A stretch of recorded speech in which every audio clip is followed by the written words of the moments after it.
So today I want to talk about something a little bit different than my normal makeup videos. I'm going to talk to you guys about the surgery I am having on January 10th. So for those of you that have been following along on my Instagram or my Facebook, you may have seen that in November I talked about how I had gone to see a specialist at Duke in North Carolina, and I have something called hip dysplasia. That means that my hip joint is in the wrong position and it's not doing what it's supposed to be doing.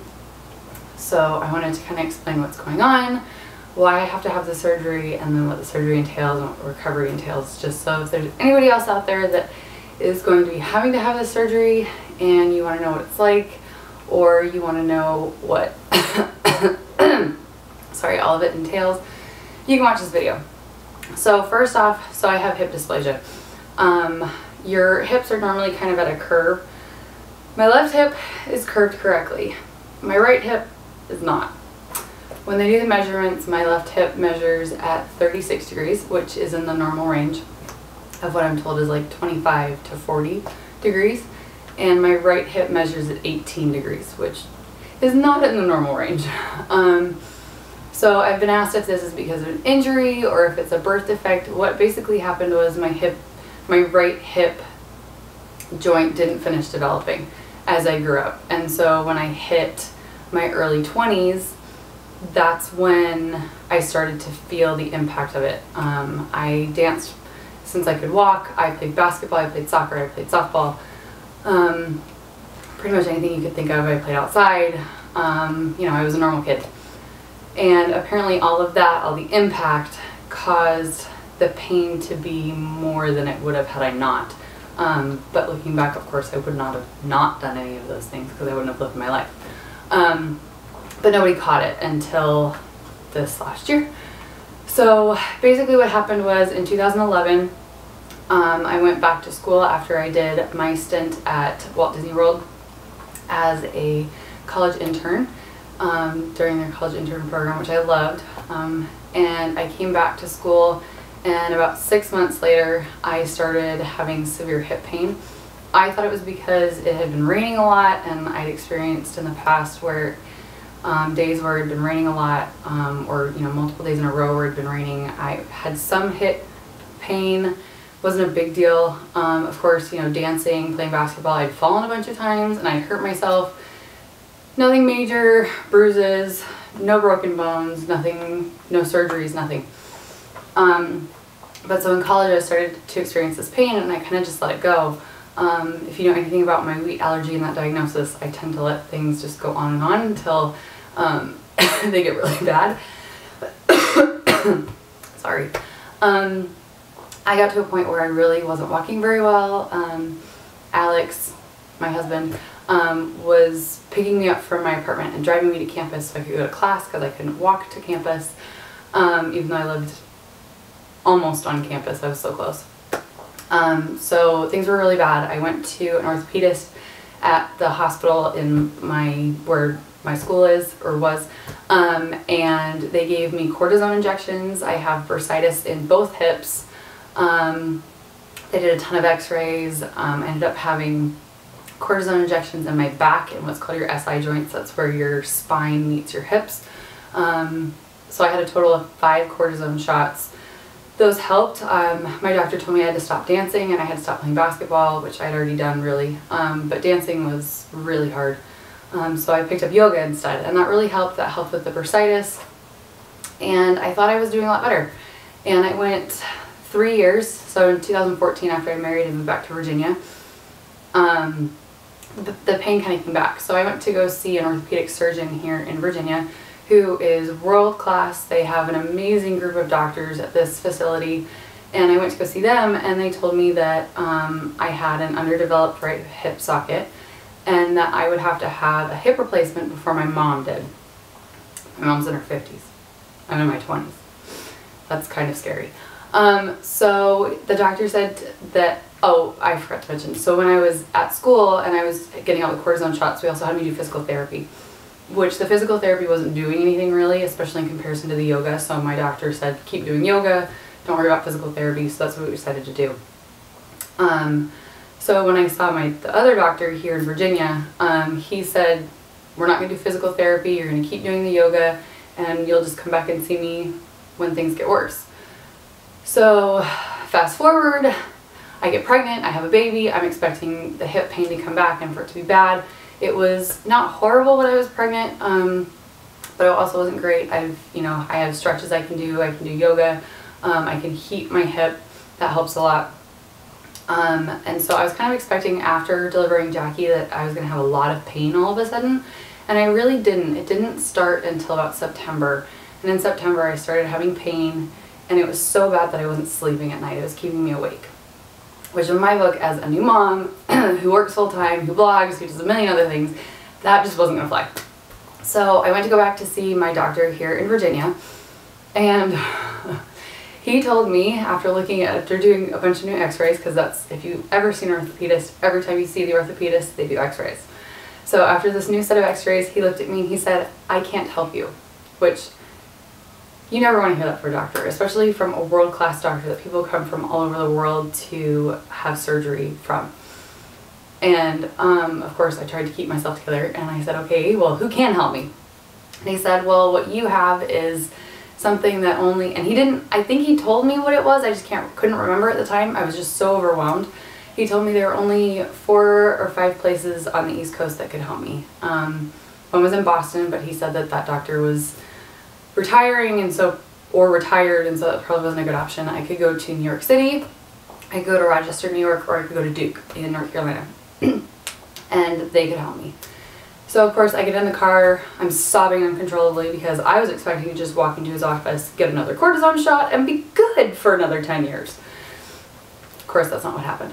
So after the shock of this, because the thing was he told me I was probably going to have surgery. And again, as a new mom who works full-time, that's not what you want to hear. You don't want to hear that you have to have surgery. And you know, that's your hip, that's a major part of your body. That's not a little thing. So after pulling myself together, I researched a bunch of doctors, and I found a doctor at Duke in North Carolina in Durham that I thought was a good fit. And for Thanksgiving, we were going to the beach in North Carolina anyway. So I decided that I could stop on the way down there, see this doctor, see what he thought, see if I liked him, and go from there. Because of course, if I didn't like this doctor, I'd go somewhere else. And it just so happened that we were going to be down there anyway, so the timing was perfect. And it just so happened that I was able to get an appointment the Thursday before Thanksgiving. So we were going to go to the beach on Saturday. I left early Thursday morning instead, and I went to the doctor. I get down there, and they do a bunch of x-rays, and the doctor comes in, and he tells me that I have something called hip dysplasia, and that they were going to have to do surgery. So of course at this point I've had a couple weeks to absorb this and really come to be able to accept that I'm going to have surgery. Of course I have no idea what it entails, because when my first doctor told me that I'd probably have to have surgery, he told me what it was, and it just went in one ear and out the other. I just heard surgery. And I'm reading this off of my phone because I wouldn't be able to tell you otherwise. So I have to have a paracitibular osteotomy, which corrects hip dysplasia. For those of you who don't know, which would be anybody who's not a doctor or who hasn't had the surgery, what they do is they go in and they cut out a part of your hip. So they're cutting out bone. They then readjust where your hip socket is going to be. And then they put in screws to keep it in place, and then they let you heal. So, you know, they close you back up and then they let you heal. So, of course, that sounds terrifying. So right now, of course, I was talking to my doctor and we talked about pain levels, and right now what my hip is doing is, instead of being the way it's supposed to be, where it sits like this, it's sitting like this. And my hip, you would kind of think that your hip would kind of pop out to the side. So it's sitting like this, it would pop out to the side. Well, mine's popping out to the front. So the front part of my leg is what hurts most of the time. So they put me on pain medication, which is just naproxen, which is like prescription strength ibuprofen or Aleve. So it's nothing addictive or, you know, really intense. But oh my goodness, It helps so much.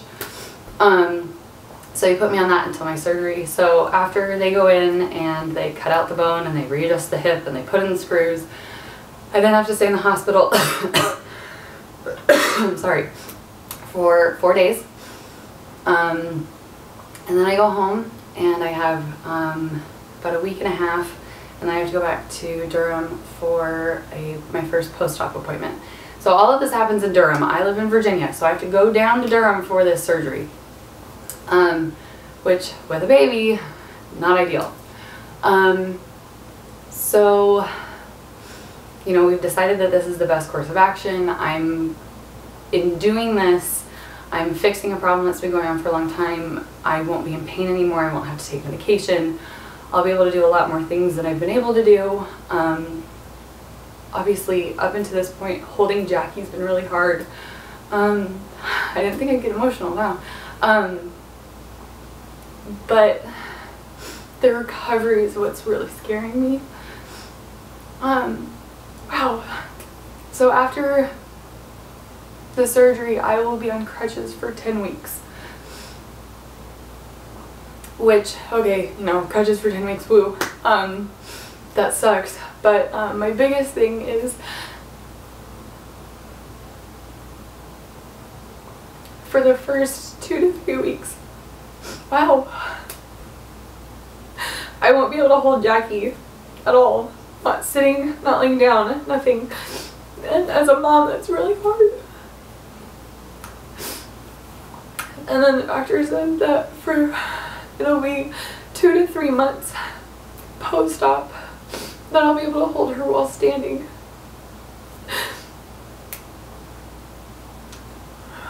And if you've ever met my sweet, sweet girl, this is really hard.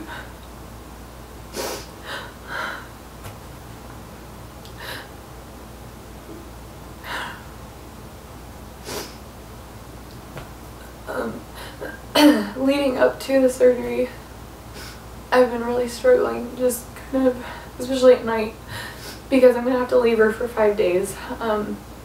Alex is coming down with me for the surgery, so we're going to be leaving her at home with family.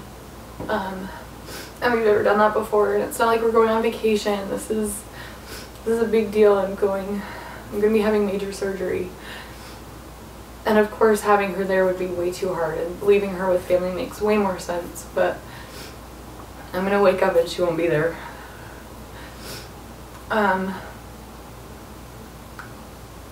So this is just really hard. So I'm going to have a lot of physical therapy. After 10 weeks of crutches, they're going to phase me off to 1 crutch and then onto a cane.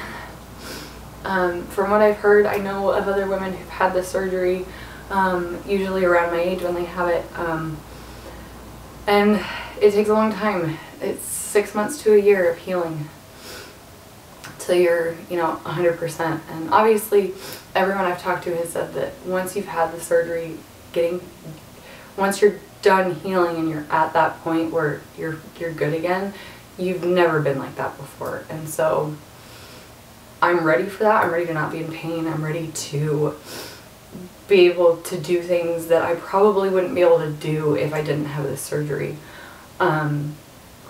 I'm just really struggling from a standpoint of being a mom, of not being able to do the things that I would otherwise be doing with Jackie at this point in her life. But I've decided that she and I are going to learn how to walk together. Right now she's not crawling because she just doesn't feel like it. I actually think she's going to walk and she's just going to skip crawling altogether. But she and I are just going to learn how to walk together. And that'll be good. And, you know, she's really young, so she's not going to remember this. But that doesn't change that I'm going to remember it. So, between the diagnosis and having surgery, I've been trying to spend every possible moment with her. I refuse to not hold her. I probably should be taking it easy, but, you know, the pain meds really help, so it's not like my hip bugs me like it's been bugging me. But I'm struggling. And this is going to be a struggle, and I know that there are other people out there that go through things that are so much worse. This isn't terminal.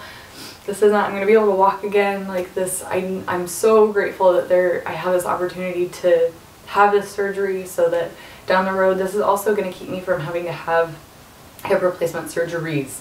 Because if you don't know anything about having a hip replacement surgery, typically, because just of how everything works, if you have one hip replacement, you're going to have another one down the line. And typically you don't have a hip replacement until you're in your 70s or your 80s, and so you don't maybe need to have another one because you don't outlive your hip. But if you're 30 and you have a hip replacement, you're going to have another one when you're 50, and then another one when you're 70. And so this will keep me from having to have that on my right hip, which is great. So doing this once, great. But again, really, really struggling. So I wanted to share this with you guys just so you had some idea of what I'm going through, what's going to be happening. My plan is to do some more videos, keep you guys updated. For those first couple weeks, I'll really be in bed a lot, so I'll have a lot of time on my hands. And then I'm going to be on crutches for 10 weeks. That's a really long time. And my plan is to not really do a whole lot because crutches suck. I'm planning on living my life though. You know, I'm not going to be one of those people that just holes up in my room and doesn't get out of bed and, you know, wants everything done for me. I'm not that kind of person. And I'm going to push myself with physical therapy, and I want to be holding Jackie sooner than they expect me to. So that's it. If you guys have any questions, let me know. I'm going to ask that you guys keep me in your thoughts and in your prayers, just because this is something that's rough that we're going through right now. But like I said, this is not the end of anything. This is going to be a whole new beginning for me. I'm excited to be past it and to get through it. And that's it. So thanks for watching, guys. If you like this video, give it a thumbs up, or comment below. Be sure to subscribe to my videos. And as always, go to breezingthrough.com for more content. And I will see you guys later. Bye.